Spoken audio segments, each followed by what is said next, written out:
The purpose of Hatha Yoga is to establish a body that is less susceptible to outside influences and a stable platform to build your life upon. Well, we need to understand this. What is the fundamental human problem?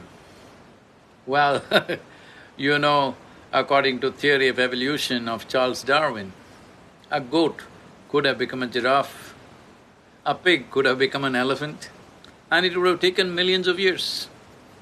But a monkey became a human rather quickly, so quickly that anthropologists believe that there must be a missing link somewhere.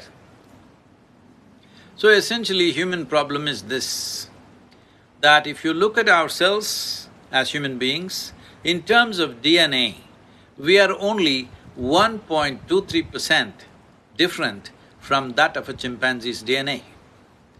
1.23% is not much of a difference, of course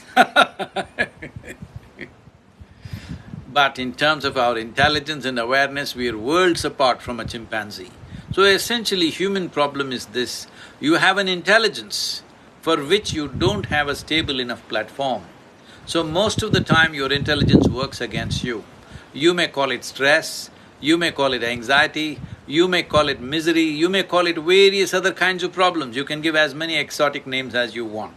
But essentially, you are failing or you are unable to handle your own intelligence because you don't have a stable enough platform. So Hatha Yoga is a way of creating a very stable platform so that your intelligence, your faculties work for you, not against you. This is something that you must do. If you're not willing to go through an entire Hatha Yoga process, at least a few simple aspects of classical Hatha Yoga should come into your life. Otherwise, your own intelligence, your own faculties, your own talents will turn against you. This is very important that you do this to yourself. You owe this to yourself. As a life, you deserve this.